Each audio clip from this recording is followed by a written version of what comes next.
Okay, thank you very much. This is big stuff. We appreciate you being here. Late last night and early today, at my direction, the United States Armed Forces conducted an extraordinary military operation in the capital of Venezuela. Overwhelming American military power, air, land, and sea, was used to launch a spectacular assault.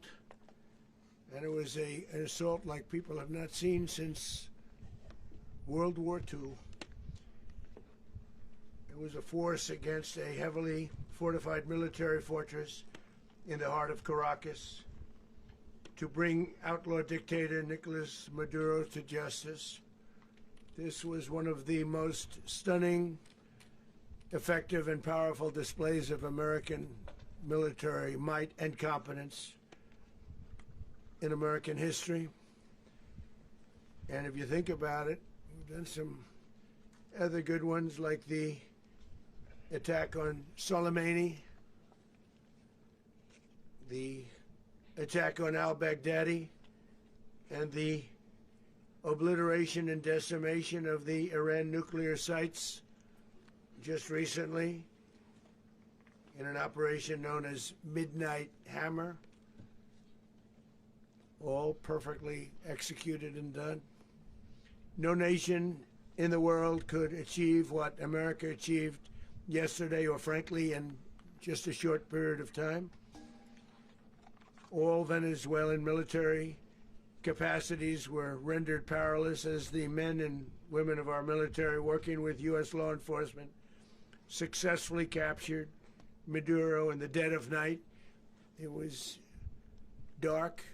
The lights of Caracas were largely turned off due to a certain expertise that we have. It was dark and it was deadly. But captured along with his wife,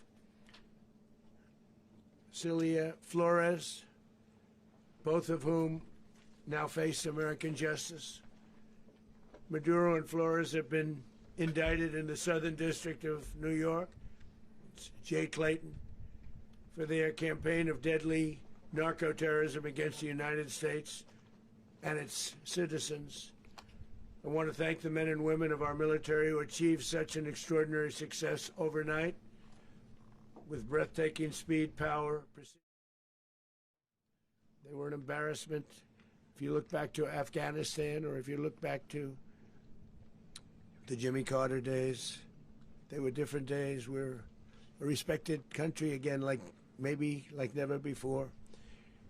These highly trained warriors, operating in collaboration with U.S. law enforcement, caught them in a very ready position. They were waiting for us. They knew we had many ships out in the sea. We were just sort of waiting. They knew we were coming. So they were in a ready, what's called a ready position. But they were completely overwhelmed and very quickly incapacitated. If you would have seen what I saw last night, you would have been very impressed. I'm not sure that you'll ever get to see it, but it was an incredible thing to see. Not a single American service member was killed, and not a single piece of American equipment was lost.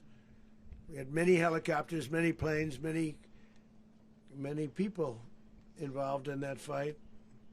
But think of that, not one piece of military equipment was lost, not one service member was, more importantly, killed. The United States military is the strongest and most fearsome military on the planet by far, with capabilities and skills our enemies can scarcely begin to imagine. We have the best equipment anywhere in the world. There's no equipment like what we have, and you see that even if you just look at the boats. You know, we've knocked out 97% of the drugs coming in by sea. 90%. Each boat kills on average 25,000 people. We knocked out 97%. And those drugs mostly come from a place called Venezuela. We're going to run the country until such time as we can do a safe, proper, and judicious transition. So we don't want to be involved with having somebody else get in and we have the same situation that we had for the last long period of years. So we are going to run the country until such time as we can do a safe, proper, and judicious transition. And it has to be judicious because that's what we're all about. We want peace, liberty, and justice for the great people of Venezuela, and that includes many from Venezuela that are now living in the United States and want to go back to their country. It's their homeland. We can't take a chance that somebody else takes over Venezuela that doesn't have the good of the Venezuelan people in mind. We've had decades of that. We're not going to let that happen. We're there now, and what people don't understand, but they understand as I say this, we're there now, but we're going to stay until such time as the proper transition can take place. So we're going to stay until such time as we're going to run it, essentially, until such time as a proper transition can take place. As everyone knows, the oil business in Venezuela has been a bust, a total bust, for a long period of time. They were pumping almost nothing by comparison to what they could have been pumping and what could have taken place. We're going to have our very large United States oil companies, the biggest anywhere in the world, go in, spend billions of dollars, fix the badly broken infrastructure, the oil infrastructure, and start making money for the country. And we are ready to stage a second and much larger attack if we need to do so. So we were prepared to do a second wave if we needed to do so. We actually assumed that a second wave would be necessary, but now it's probably not. The first wave, if you'd like to call it that, the first attack was so successful, we probably don't have to do a second, but we're prepared to do a second wave, a much bigger wave, actually. This was pinpoint, but we have a much bigger wave that probably won't have to do. This partnership of Venezuela with the United States of America, a country that everybody wants to be involved with because of what we were able to do and accomplish, will make the people of Venezuela rich, independent, and safe. And it will also make the many, many people from Venezuela that are living in the United States extremely happy. They suffered. They suffered. So much was taken from them. They're not going to suffer anymore. The illegitimate dictator Maduro was the kingpin of a vast criminal network responsible for trafficking colossal amounts of deadly and illicit drugs into the United States. As alleged in the indictment, he personally oversaw the vicious cartel known as Cartel de las Solas, which flooded our nation with lethal poison, responsible for the deaths of countless Americans, the many, many Americans. Hundreds of thousands over the years of Americans died because of him. Maduro and his wife will soon face the full might of American justice and stand trial on American soil. Right now they're on a ship. They'll be heading to ultimately New York, and then a decision will be made, I assume, between New York and Miami or Florida. But we have people where the overwhelming evidence of their crimes will be presented in a court of law. And I've seen it. I've seen what we have. It's both horrible and breathtaking that something like this could have been allowed to take place. For many years after his term as president of Venezuela expired, Maduro remained in power and waged a ceaseless campaign of violence, terror, and subversion against the United States of America, threatening not only our people, but the stability of the entire region. And you all saw it. In addition to trafficking gigantic amounts of illegal drugs that inflicted untold suffering and human destruction all over the country, all over in particular the United States, Maduro sent savage and murderous gangs, including the bloodthirsty prison gang, Tren de Aragua, to terrorize American communities nationwide, and he did indeed. They were in Colorado. They took over apartment complexes. They cut the fingers off people if they called police. They were brutal, but they're not so brutal now. And I just have to congratulate our military, Pete and everybody, and our National Guard, because the job that they've done, whether it's in Washington, D.C., where we have a totally safe city, where it was one of the most unsafe cities anywhere in the world, frankly, and now we have no crime in Washington, D.C. We haven't had a killing. We had the terrorist attack a few weeks ago. A little bit of a different kind of a threat, but we haven't had a killing in a long period of time, 6-7 months. We used to have two, on average, 2 a week in Washington, our capital. We don't have that anymore. The restaurants are opening. Everyone's happy. They're going, they're walking their daughters, they're walking their children, their wives. They walk to restaurants. Restaurants are opening all over Washington, D.C. So I want to thank the National Guard. I want to thank our military. And I want to thank law enforcement. Been amazing.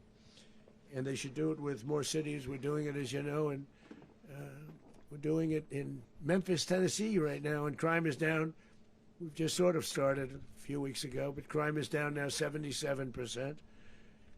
And the governor of Louisiana called, great person, and he wanted us to help him, as you know, in a certain very nice part of Louisiana. And we have done that. It was a rough section, and we have crime down. I understand it's down to almost nothing already after 2.5 weeks. New Orleans, it's down to almost nothing, and we've only been there for 2.5 weeks. Can't imagine why governors wouldn't want us to help. We also helped, as you know, in Chicago, and crime went down a little bit there. We did a very small help because we had no working ability with the governor. The governor was a disaster, and the mayor was a disaster, but it knocked down crime. But we're pulling out of there. When they need us, we'll know. You'll know. You'll be writing about it. And likewise, Los Angeles, where we saved Los Angeles early on, where the head of the police department made a statement that if the federal government didn't come in, we would have lost Los Angeles. That's long after the fires. That's when they had the riots in Los Angeles. We did a great job. Got no credit for it whatsoever, but that's okay. It doesn't matter. We don't need the credit. But we'll be pulling out when they need us. They'll call, or we'll go back if we have to. We'll go back. But we did a great job in various cities. But the place that we're very proud of is Washington, D.C., because it's our nation's capital. We took it from being a crime-ridden mess to being one of the safest cities in the country. But the gangs that they sent raped, tortured, and murdered American women and children. They were in all of the cities I mentioned, Tren de Aragua. And they were sent by Maduro to terrorize our people, and now Maduro will never again be able to threaten an American citizen or anybody from Venezuela. There will no longer be threats.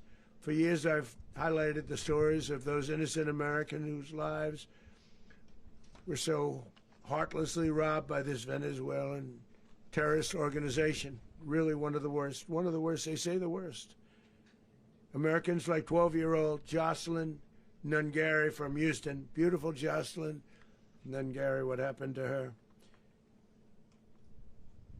They, as you know, they kidnapped, assaulted, and murdered by Tren de Aragua animals. They murdered Jocelyn and left her dead under the bridge. There was a bridge that will never be the same to so many people after seeing what happened.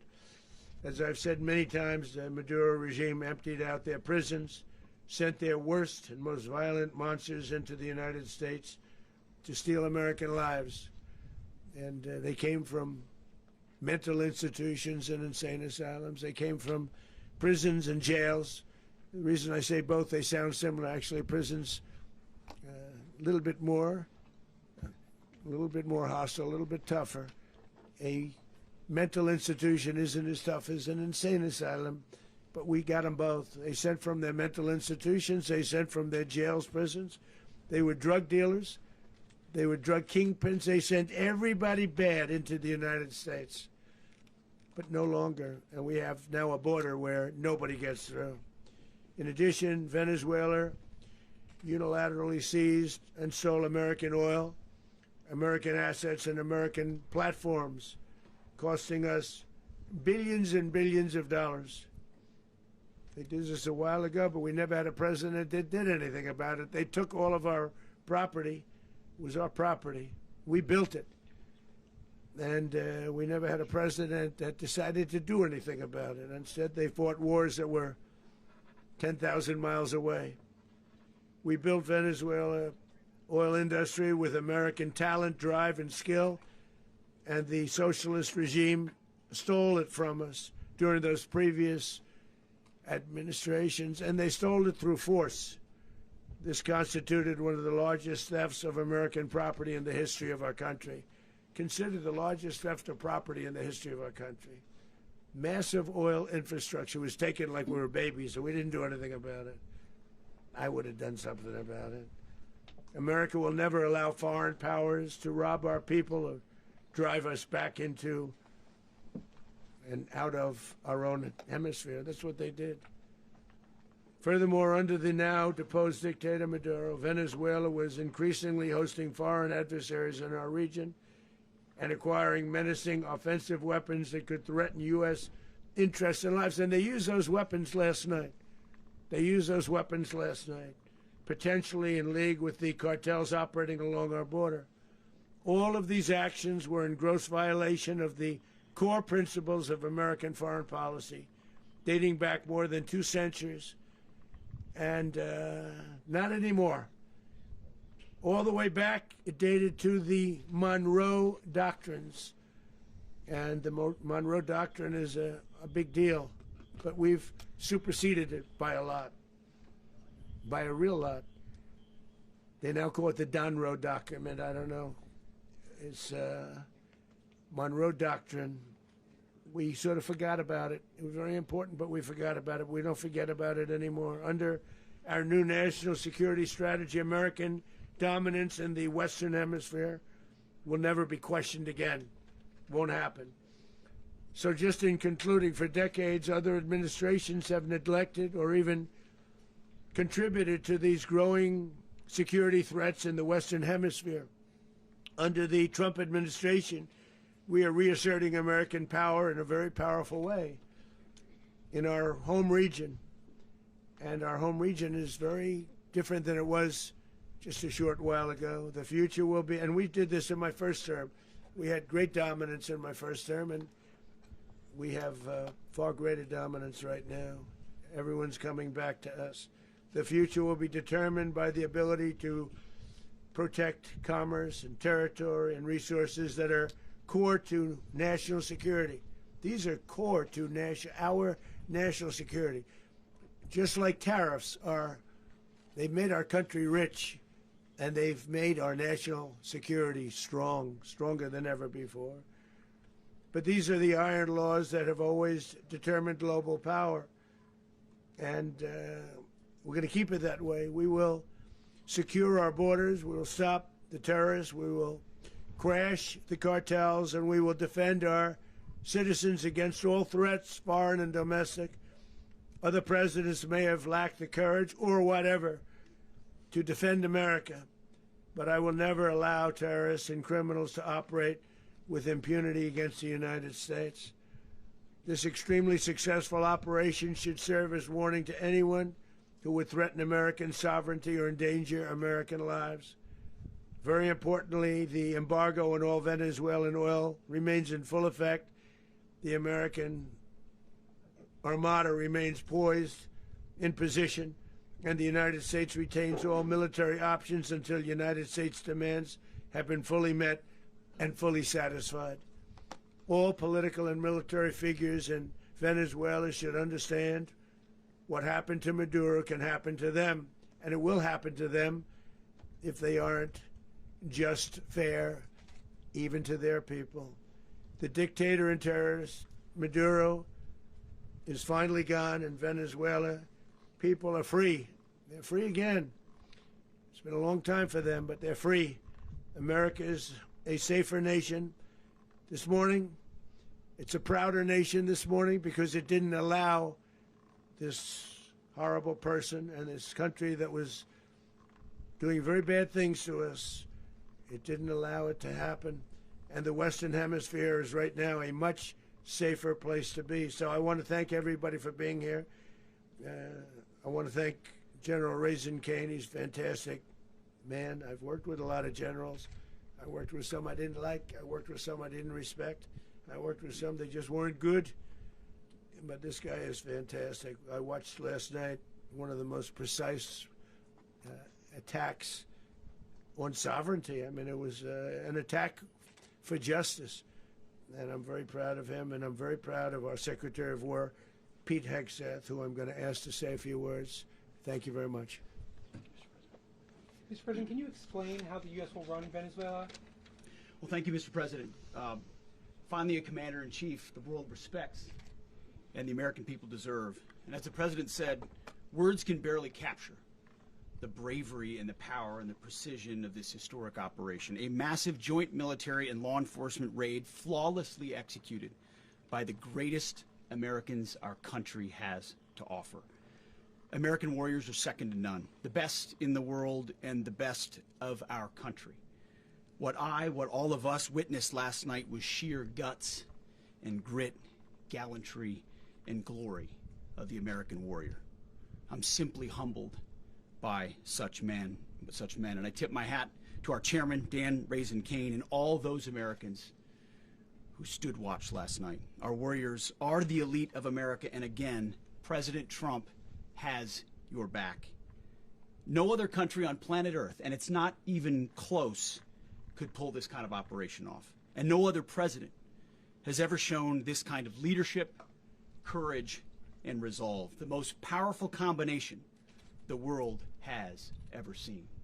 As the President said, our adversaries remain on notice. America can project our will anywhere, anytime. The coordination, the stealth, the lethality, the precision, the very long arm of American justice, all on full display in the middle of the night. Nicolás Maduro had his chance, just like Iran had their chance, until they didn't and until he didn't. He effed around, and he found out. President Trump is deadly serious about stopping the flow of gangs and violence to our country. Deadly serious about stopping the flow of drugs and poison to our people. Deadly serious about getting back the oil that was stolen from us. And deadly serious about reestablishing American deterrence and dominance in the Western Hemisphere. This is about the safety, security, freedom, and prosperity of the American people. This is America first. This is peace through strength. And the United States War Department is proud to help deliver it. Welcome to 2026, and under President Trump, America is back. I'd like to welcome now our chairman, Chairman Raisin Kane, to give a few more details about the operation. Mr. Chairman. Thank you, Mr. Secretary. Thank you, Mr. President, and good morning. Last night, on the order of the President of the United States and in support of a request from the Department of Justice, as the President said, the United States military conducted an apprehension mission in Caracas, Venezuela, to bring to justice two indicted persons, Nicolás and Cecilia Maduro. This operation, known as Operation Absolute Resolve, was discreet, precise, and conducted during the darkest hours of January 2nd and was the culmination of months of planning and rehearsal, an operation that, frankly, only the United States military could undertake. What I'd like to do this morning is talk to you through some of the preparation and the details without compromising any of our tactics, techniques, and procedures. There is always a chance that we'll be tasked to do this type of mission again. Our interagency work began months ago and built on decades of experience of integrating complex air, ground, space, and maritime operations.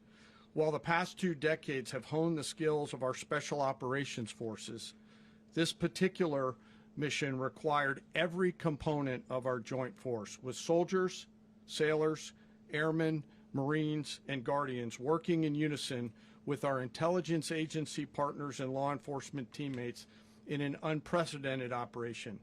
We leveraged our unmatched intelligence capabilities and our years of experience in hunting terrorists, and we could not have done this mission without the incredible work by various intelligence agencies, including the CIA, NSA, and NGA.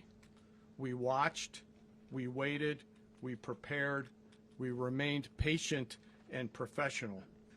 This mission was meticulously planned, drawing lessons from decades of missions over the last many years, many missions over these last many years. This was an audacious operation that only the United States could do. It required the utmost of precision and integration within our joint force. And the word integration does not explain the sheer complexity of such a mission. An extraction so precise it involved more than 150 aircraft launching across the Western Hemisphere in close coordination, all coming together in time and place to layer effects for a single purpose: to get an interdiction force into downtown Caracas while maintaining the element of tactical surprise. Failure of one component of this well-oiled machine would have endangered the entire mission, and failure is never an option for America's joint force. Those in the air over Caracas last night were willing to give their lives for those on the ground and in the helicopters. Let me talk a little bit about the preparation. After months of work by our intelligence teammates to find Maduro and understand how he moved, where he lived, where he traveled, what he ate, what he wore, what were his pets, in early December, our force was set pending a series of aligned events. Key was choosing the right day to minimize the potential for civilian harm and maximize the element of surprise, and minimize the harm to the indicted personnel, so as the President said, they could be brought to justice. And as the President said earlier today, weather in Venezuela is always a factor this time of the year.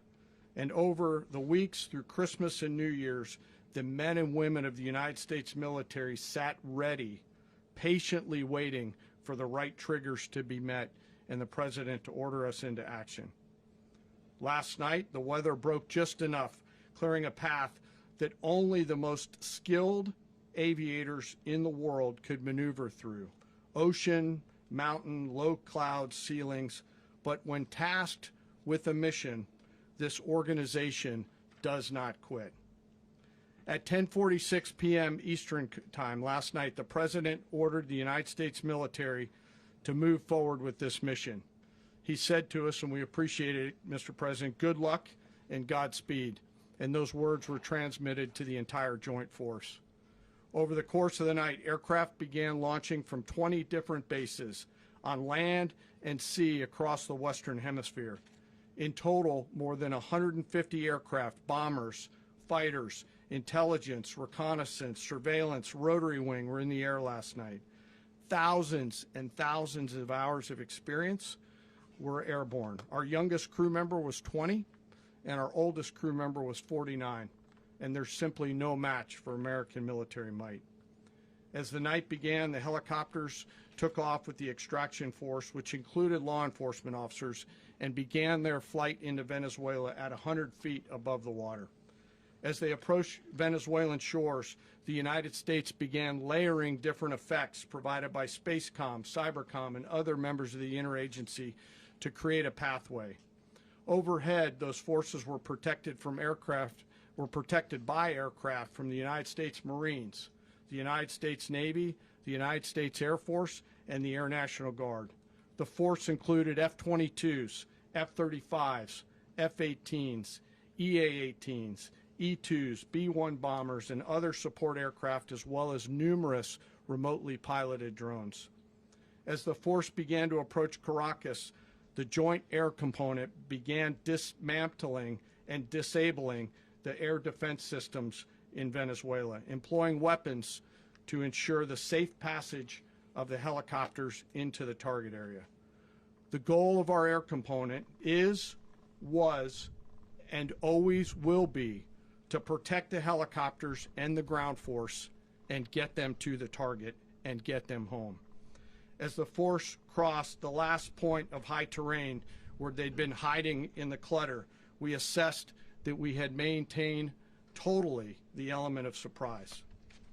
As the helicopter force ingressed towards the objective at low level, we arrived at Maduro's compound at 1:01 a.m. Eastern Standard Time, or 2:01 a.m. Caracas local time, and the apprehension force descended into Maduro's compound and moved with speed, precision, and discipline towards their objective and isolated the area to ensure the safety and security of the ground force while apprehending the indicted persons. On arrival into the target area, the helicopters came under fire, and they replied with that fire with overwhelming force in self-defense. One of our aircraft was hit but remained flyable, and as the President said earlier today, all of our aircraft came home, and that aircraft remained flyable during the rest of the mission. As the operation unfolded at the compound, our air and ground intelligence teams provided real-time updates to the ground force, ensuring those forces could safely navigate the complex environment without unnecessary risk. The force remained protected by overhead tactical aviation. Maduro and his wife, both indicted, gave up and were taken into custody by the Department of Justice, assisted by our incredible U.S. military with professionalism and precision, with no loss of U.S. life. After securing the indicted persons, the force began to prep for departure. Helicopters were called in to exfiltrate the extraction force, while fighter aircraft and remotely piloted aircraft provided overhead coverage and suppressive fire. There were multiple self-defense engagements as the force began to withdraw out of Venezuela. The force successfully exfiltrated and returned to their afloat launch bases, and the force was over the water at 3:29 a.m. Eastern Standard Time with indicted persons on board. And both Maduro and his wife were embarked aboard the USS Iwo Jima. In closing, what we've witnessed today is a powerful demonstration of America's joint force. We think, we develop, we train, we rehearse, we debrief, we rehearse again and again, not to get it right, but to ensure that we cannot get it wrong. Our jobs are to integrate combat power so when the order comes, we can deliver overwhelming force at the time and the place of our choosing against any foe anywhere in the world. I am immensely proud today of our joint force and filled with gratitude to represent them here today. There is simply no mission too difficult for these incredible professionals and the families that stand by them and support them. As we stand here this morning, our forces remain in the region at a high state of readiness, prepared to project power, defend themselves, and our interests in the region. This operation is a testament to the dedication and unwavering commitment to justice and our resolve to hold accountable those who threaten peace and stability.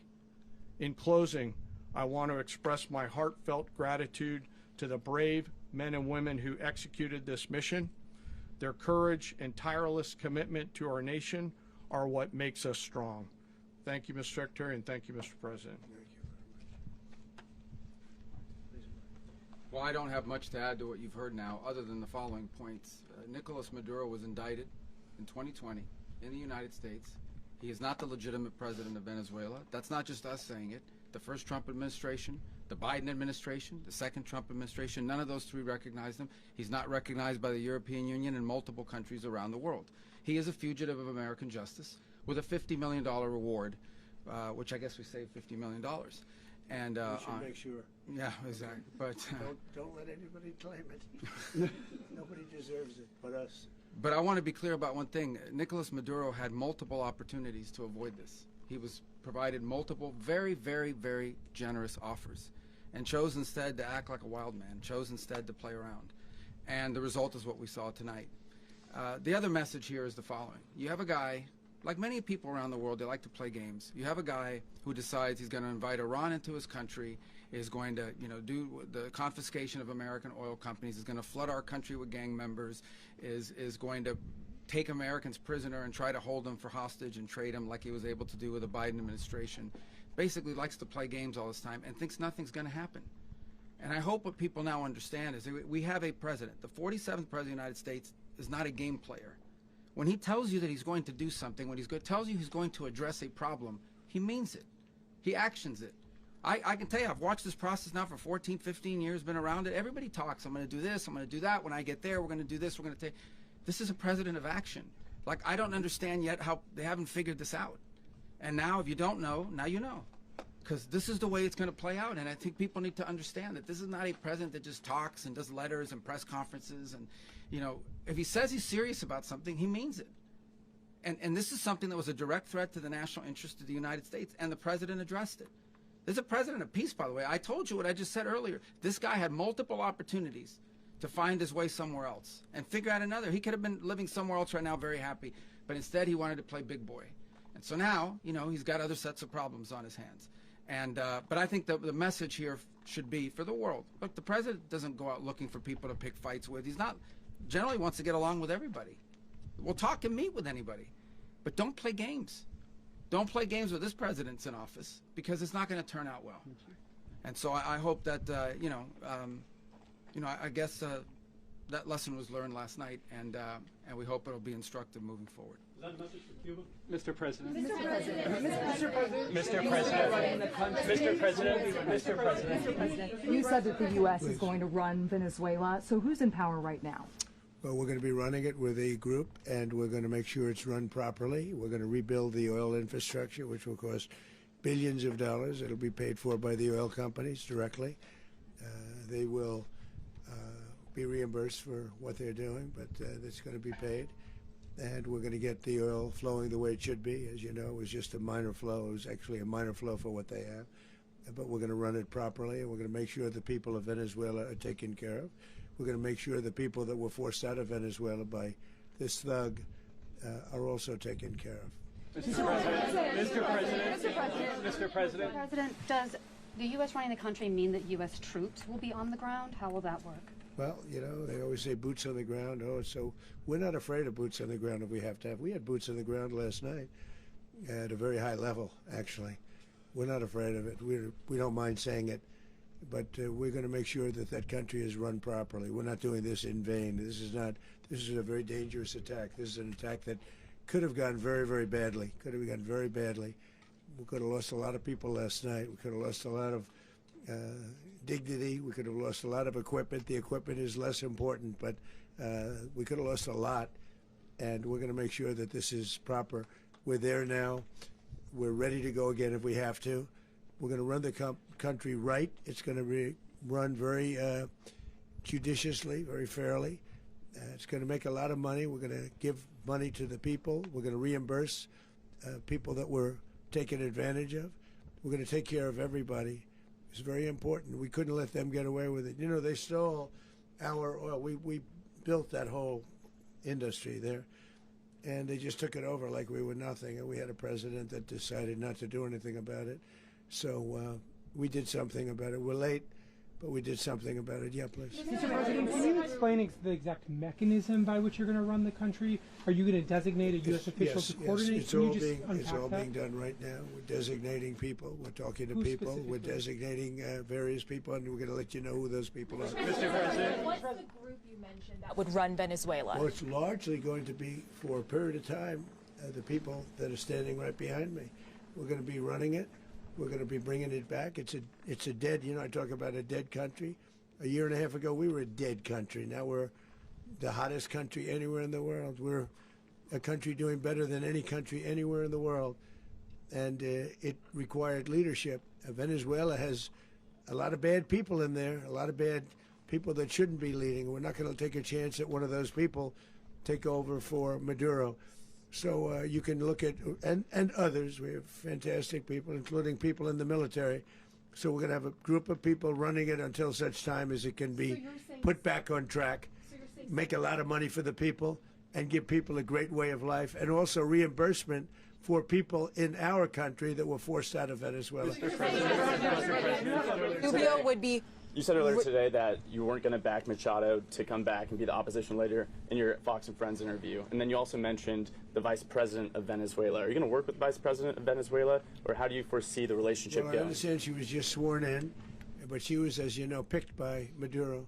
So Marco's working on that directly. He just had a conversation with her, and she's essentially willing to do what we think is necessary to make Venezuela great again. Very simple. Mr. President, Colombian President Gustavo Petro, a couple weeks ago, you said he's got to watch his ass.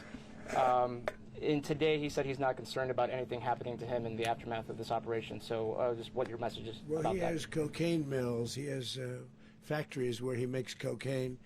And yeah, I think I stick by my first statement. He's making cocaine. They're sending it into the United States. So he does have to watch his ass. Mr. President, Did you notify any members of Congress in advance? Marco, do you want to talk about that? Because you were involved in it. Sure. We call members of Congress immediately after. This was not the kind of mission that you can do congressional notification on. It was a trigger-based mission in which conditions had to be met night after night. We watched and monitored that for a number of days. So it's just simply not the kind of mission you can call people and say, hey, we may do this at some point in the next 15 days. But it's largely a law enforcement function. Remember, at the end of the day, at its core, this was an arrest of 2 indicted fugitives of American justice, and the Department of War supported the Department of Justice in that job. Now, there are broader policy implications here, but it's just not the kind of mission that you can pre-notify because it endangers the mission. Mr. President, Well, sir, if I could add one thing to that. Congress has a tendency to leak. This would not be good. If they leaked, General, I think it would have been maybe a very different result. But I have to say, they knew we were coming at some point, you know. We had a lot of ships out there. They sort of knew we were coming. We were. But Congress will leak, and we don't want leakers. Mr. President. You were one of the only people to watch this all play out live. What was Maduro doing when the U.S. forces entered what I assume would be his home? And also, was there any point where the U.S. was considering, if Maduro pushed back or resisted, killing Maduro? It could have happened. It could have happened. He was trying to get into a safe place. You know, the safe place is all steel. And he wasn't able to make it to the door because our guys were so fast. They went through the opposition so fast. And there was a lot of opposition. You know, people were wondering, do we get them by surprise? Sort of surprised, but they were waiting for something. It was a lot of opposition. There was a lot of gunfire. You saw some of it today. But he was trying to get to a safe place, which wasn't safe because we would have had the door blown up in about 47 seconds, they say on average, regardless of how thick the steel was. It was a very thick door. It was a very heavy door, but he was unable to get to that door. He made it to the door. He was unable to close it. So where is Maduro going to be? Go ahead, finish. Where is Maduro going to be in the time being right now? Do you know his exact Well, whereabouts? eventually, ultimately, in the near future, he's going to be brought to New York. And where is he going to be held? Where is he going to be held in New York? Do you know? That's going to be up to the officials that do these things. Mr. President, the U.S. has something of a mixed track record of ousting dictators without necessarily a plan for what comes afterwards. Not with Did me, that though. weigh on your decision Well, that's making? when we had different presidents, but with me, that's not true. With me, we've had a perfect track record of winning. We win a lot, and we win. If you look at Soleimani, you look at al-Baghdadi, you look at the Midnight Hammer. Midnight Hammer was incredible. Right now, you wouldn't have peace in the Middle East. We have essentially peace in the Middle East because of that. If we weren't successful with Midnight Hammer, you wouldn't have peace in the Middle East. So, with me, you've had a lot of victory. You've had only victories. You've had no losses. Yeah. Mr. President, can you? How long do you expect the U.S. to run Venezuela, and how soon do you want the Venezuelan people to hold elections? So I'd like to do it quickly, but it takes a period of time. You know, we're rebuilding. We have to rebuild their whole infrastructure. The infrastructure is rotted. It's actually very dangerous. It's blow-up territory. Oil is very dangerous. It's a very dangerous thing to take out of the ground. can kill a lot of people. It has killed a lot of people doing just that. The infrastructure is old, it's rotted. Much of it is stuff that we put there 25 years ago, and we're going to be replacing it. And we're going to take a lot of money out so that we can take care of the country. Are you saying that Secretary Rubio and Mr. President, China, Russia, and Iran have interests in Venezuela. How does this operation affect your relationships with them when it comes to the oil and the drugs? And Russia, well, Russia when we get things straightened out. But in terms of other countries that want oil, we're in the oil business. We're going to sell it to them. We're not going to say we're not going to. In other words, we'll be selling oil, probably in much larger doses because they couldn't produce very much because their infrastructure was so bad. So we'll be selling large amounts of oil to other countries, many of whom are using it now, but I would say many more will come.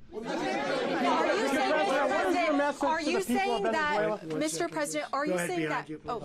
Mr. President, thank you. What is your message to the people of Venezuela today? Of course, the civilian population specifically, they have a lot of questions. What is your message to the people of Venezuela? That you're going to have peace, justice. You're going to have some of the riches that you should have had for a long period of time. It was stolen from you.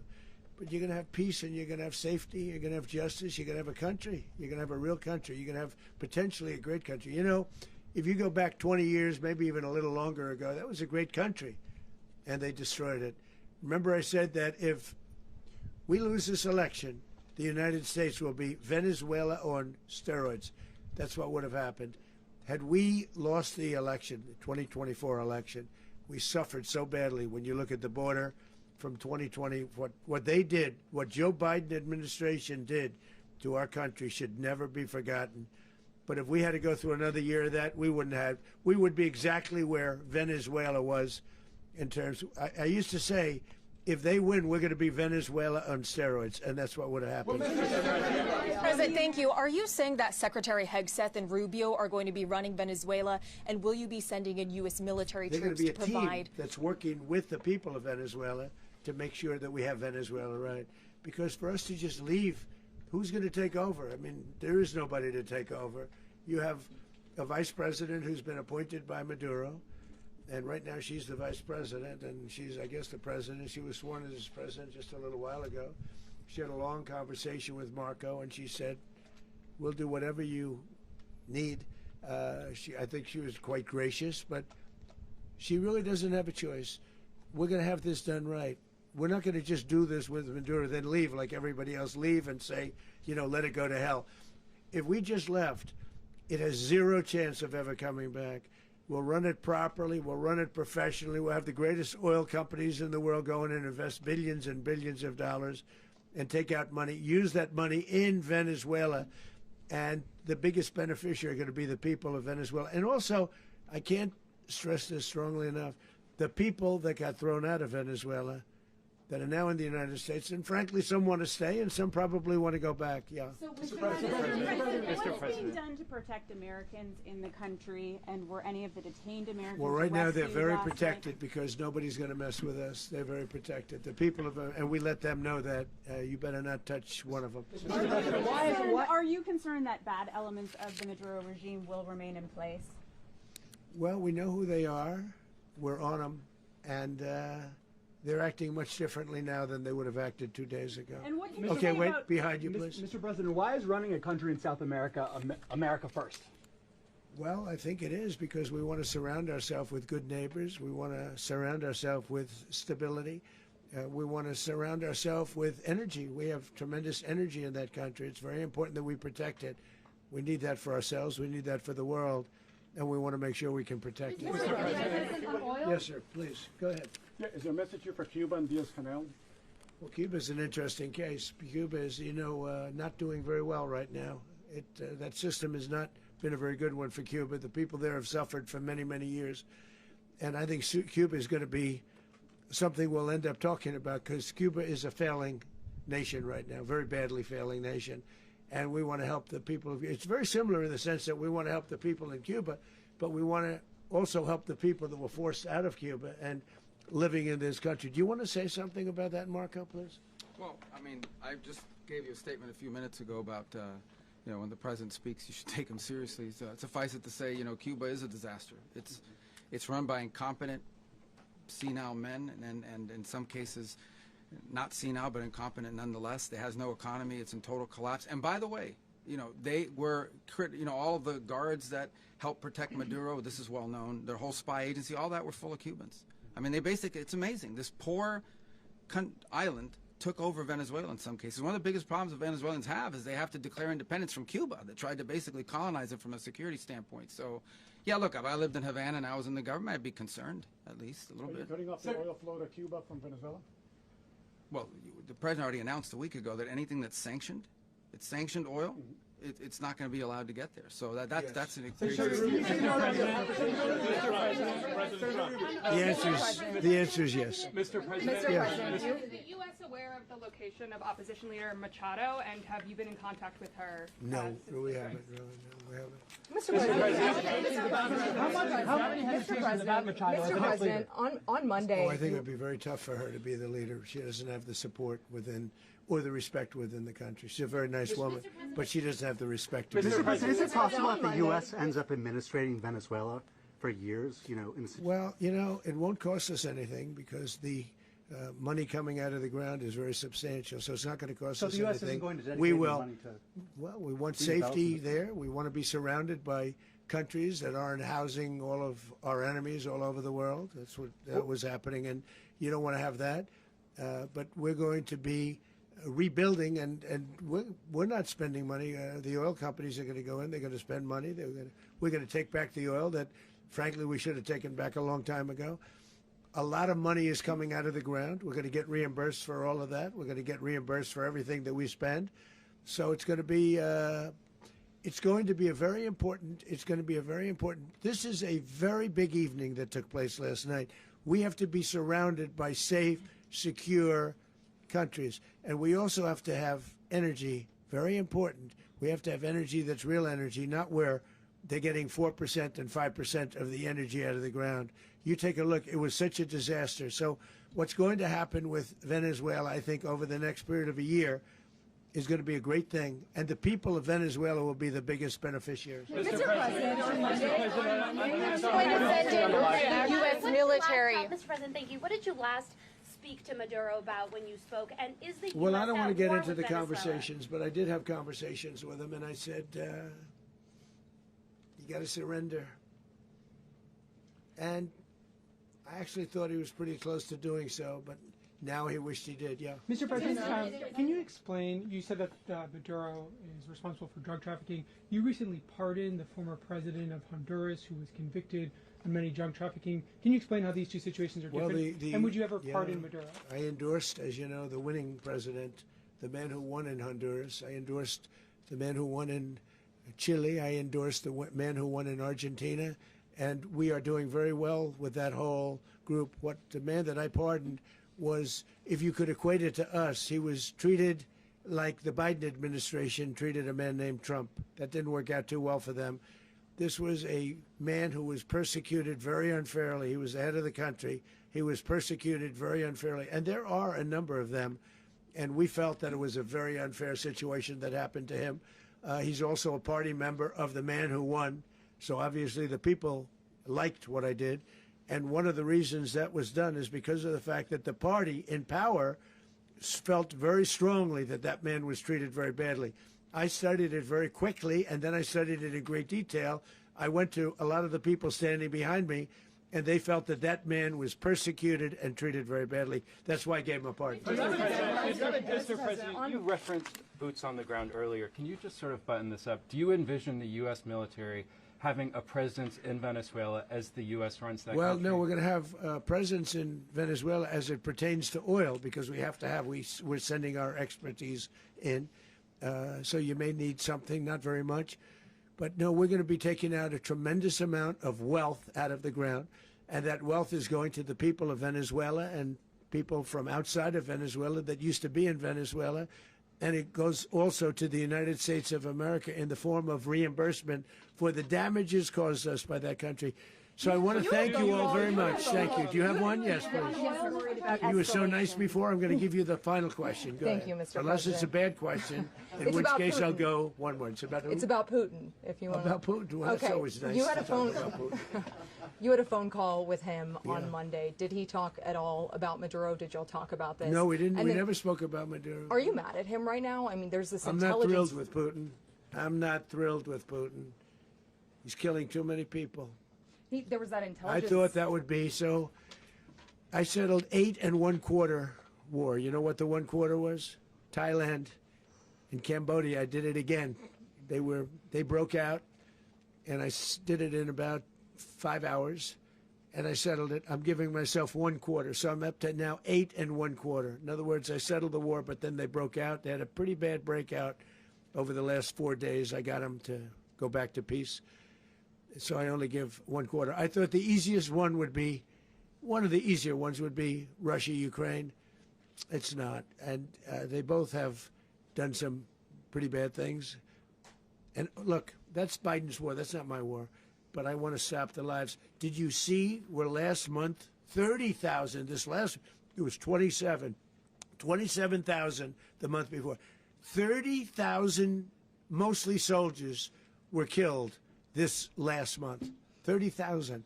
I want to stop that. You know, I got NATO to pay 5% instead of the 2% that they weren't paying. They weren't paying 2, now they pay 5. And we send them a lot of munitions, we send them a lot of things, missiles and various other things, a lot. And they pay. The United States is not losing money. We're probably making money on that. It's the last thing I care about. I just want to stop all those people. We're losing 25, 30,000 human beings that come from 2 places that are very far away. But if I can stop, because it's something I've been pretty good at doing, deals, I guess. It's all a deal. Life is a big deal. But if I can stop that war and stop 30,000 young people, in addition to the fact that people are being killed in Kiev, people are being killed in other cities throughout, you know, a much smaller number, but they're being killed, viciously killed. So I'm not happy about it. I thought that would be something that would get solved. We have Mr. Witkoff here. I think that we're making progress, but that's a war that should have never happened. If I were president, it would have never happened. Putin says it. Everybody says it. If I were president, that would have never happened. But I inherited that war. That was Joe Biden, Zelensky, and Putin. I came into the situation, and it's a mess. And I will say this. I watched an operation last night that was so precise, that was so brilliant. I mean, it was incredible. If we had our people, like this general and our people involved, that war would not have gone on very long, that I can tell you. That war, to use an old term, that war has become a bloodbath, and we want it to get stopped. Thank you very much.